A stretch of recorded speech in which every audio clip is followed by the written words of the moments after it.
ऐश्वर्या, पहली बात तो किसी से बात करने की वहां पे जरूरत नहीं है, बात का समय चला गया है। और दूसरी चीज जो आपने बात बोली है कि साहब इसका सोल्यूशन क्या है, solution general GD Bakshi sir कई बार बता भी चुके हैं टेलीविजन पे। और जो जनरल जीडी बख्शी सर ने बात बनाई है, मैं 2 पॉइंट दूंगा, एक जनरल साहब का पॉइंट है, एक मेरा पॉइंट है। पहली चीज तो ये, जो हमने लाइन ऑफ कंट्रोल पे सीज फायर माना कि चलो हम सीज फायर कर लेते हैं, ये हमारी गलती थी, हमें नहीं मानना चाहिए था। पाकिस्तान के 2 अहम बॉर्डर हैं, वेस्टर्न और ईस्टर्न। वेस्टर्न बॉर्डर पे ड्यूरेंट लाइन है अफगानिस्तान के साथ, और ईस्टर्न पे भारत है। तो लाइन ऑफ कंट्रोल है, उसको एक्टिव रखना जरूरी है कि पाकिस्तान के नकेल लगी रहे, पहली चीज। दूसरा पॉइंट जो मैं देना चाहता हूं, ये जो सर्जिकल स्ट्राइक की हम लोग बात करते हैं, ये बहुत अच्छा एक चीज थी, लेकिन चाहे बालाकोट हो चाहे सर्जिकल स्ट्राइक हो, these were essentially anti terror operations. ये एक एंटी टेररिस्ट ऑपरेशंस थे। हमें एंटी टेररिस्ट ऑपरेशंस बंद करने पड़ेंगे पाकिस्तान के खिलाफ। आप ये समझिए, इसमें दोषी कौन है? इसमें दोषी पाकिस्तानी फौज है। इसमें विलन कौन है? विलन इसमें हाफिज सईद या मौलाना मसूद अजहर नहीं है। विलन है Qamar Javed Bajwa, chief of army staff. Please understand, the problem is the Pakistan army.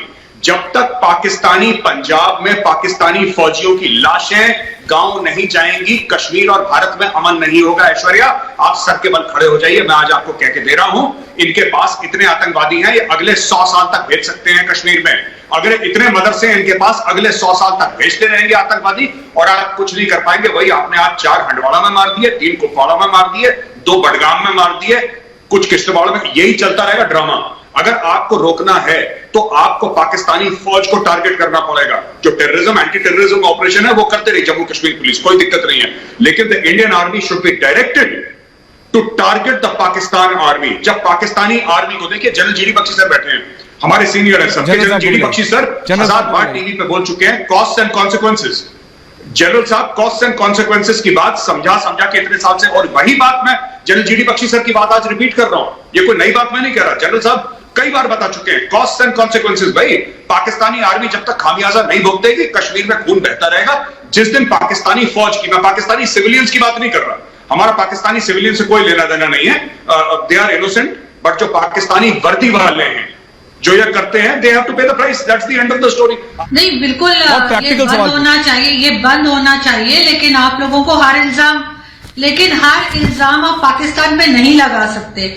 हर चीज के पीछे कोई पाकिस्तान की फौज और पाकिस्तान की गवर्नमेंट नहीं है। मैंने अपने यहाँ पेट्रोल प्राइस की जिम्मेदारी आपको नहीं दी है, उसमें से अंदर मैंने आतंकवाद की जिम्मेदारी आपको दी है। देखें, अंदर से भी लोग उठ रहे हैं।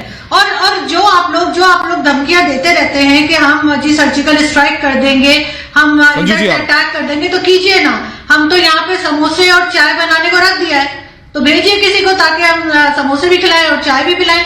बाकी 71 की बात पुरानी हो गई है, कब तक 71 को रोते रहेंगे? अब पाकिस्तान की आर्मी वो नहीं है जो 71 में थी। हम तो मानते हैं कि 71 में हम हार गए थे, हमने कब इनकार किया है। लेकिन अब आपको आगे बढ़ना होगा। अगर हर वक्त आप इसी किस्म की मार काट की बातें करेंगे तो यही कुछ देखने को मिलेगा।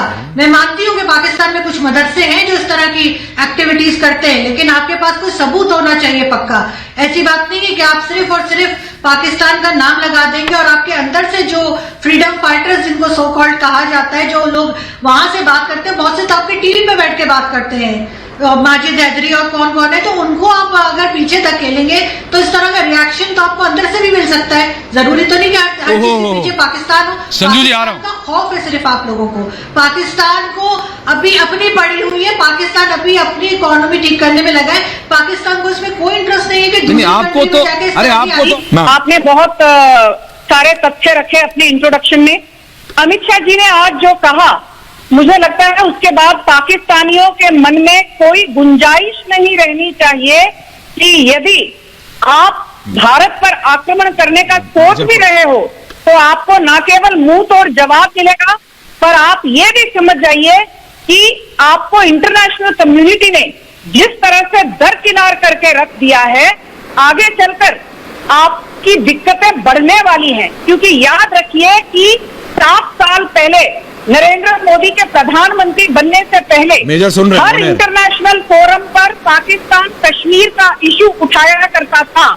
और मुझे लगता है मोदी सरकार की सबसे बड़ी उपलब्धि ये है कि आज पाकिस्तान का जो रोना धोना है कश्मीर को लेकर, कोई भी इंटरनेशनल फोरम पाकिस्तान की टीका टिप्पणी को सीरियसली नहीं लेता। यूनाइटेड नेशन सिक्योरिटी काउंसिल ने साफ शब्दों में कई बार पाकिस्तानियों को ये बता दिया है कि Kashmir is an internal issue of India and do not try to internationalise the Kashmir issue. और एक बात ऐश्वर्या जी जो मैं बताना चाहती हूँ, बालाकोट में हमने जिस तरह मुंह तोड़ जवाब दिया, खैबर पख्तूनख्वा एरिया के अंदर जाकर, वो तो पूरी दुनिया जानती है, 2016 के सर्जिकल स्ट्राइक जहां पर पाकिस्तानी टेरर लॉन्च पैड जी तो हमने तहस नहस कर दिया, वो भी सारी दुनिया जानती है। मैं 20 सेकंड लूंगी। जो सारी दुनिया नहीं जानती वो ये है कि हाल ही में हमने चीन के LAC पर K9 वज्र डिप्लॉय किया है, जिसकी रेंज 50 किलोमीटर है, वेट ऑफ 50 टन और 47 kg of bomb carrying capacity. और पाकिस्तानियों ये भी सुन लीजिए, हमने अग्नि 5 भी डेवलप किया है, which is an intercontinental ballistic missile with a range of between 5,000 to 8,000 kilometre. जो अग्नि 5 ICBM है उसकी रेंज 5,000 से 8,000 किलोमीटर तक की है।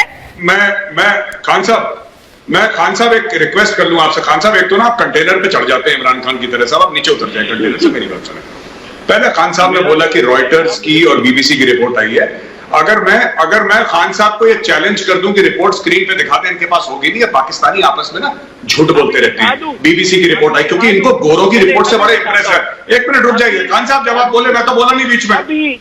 अभी सुनिए एक मिनट मेरी बात तो सुनिए। ऐसा आ गई तो आप मानो ना BBC को मेजर, आपको रोकना मेजर।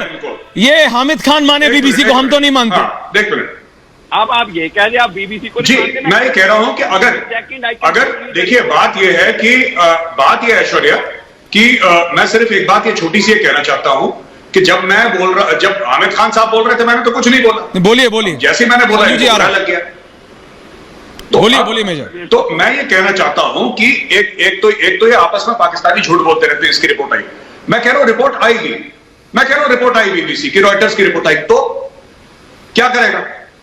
मैं आज ये सवाल पूछना चाहता हूं, how many divisions does the BBC have? How many course does Reuters have? क्या बिगाड़ लोगे हमारा? अच्छा, बहुत कुछ छोड़कर आए हैं दिल्ली में, आगरा में ताजमहल छोड़कर आए हैं, दिल्ली में जामा मस्जिद छोड़कर आए हैं, मुगलों ने बनाया था।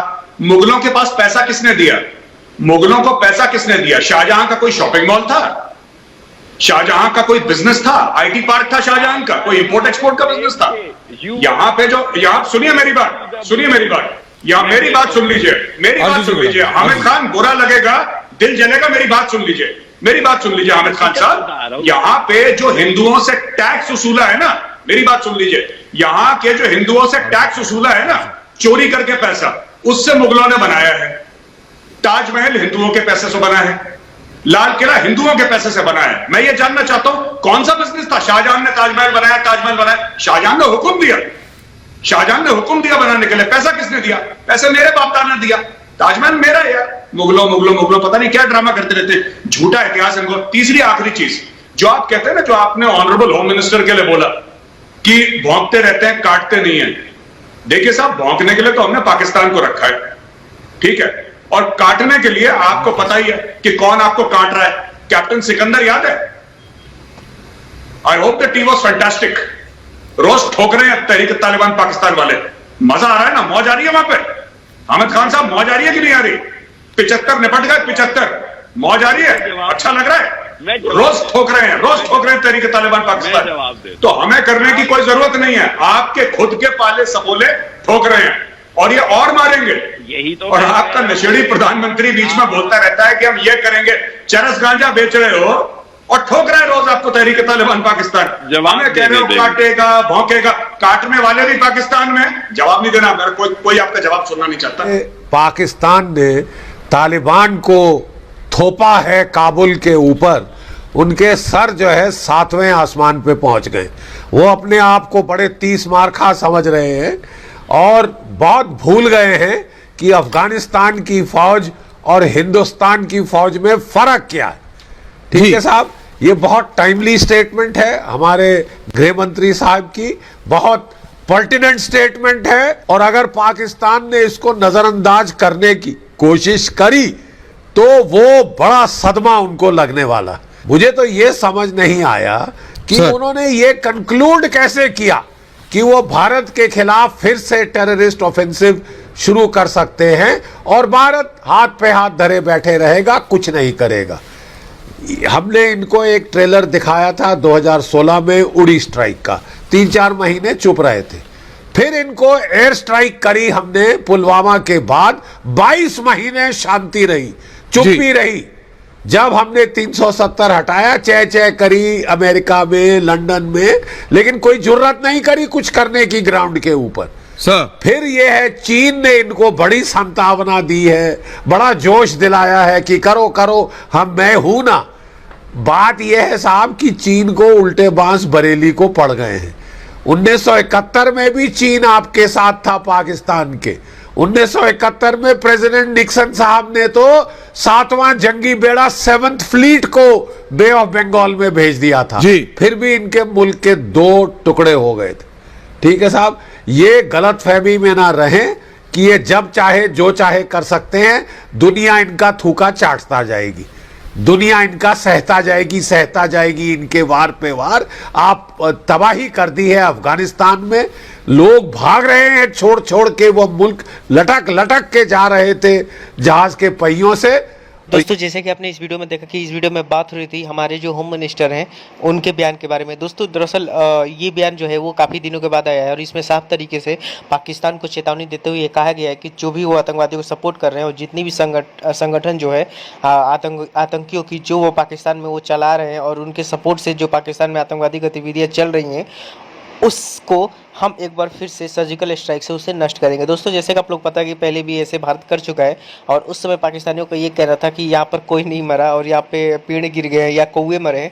ये पाकिस्तानी बहुत बखूबी इस बात को जानते थे कि वहाँ पे हुआ क्या था, लेकिन क्योंकि जो आर्मी है पाकिस्तान की उसकी अपनी इज्जत ही भी बचानी थी और इसीलिए उन्होंने ये कहना स्टार्ट कर दिया कि यहाँ पर पेड़ गिरे हैं और कौवे मरे हैं। तो दोस्तों इसमें उनका साथ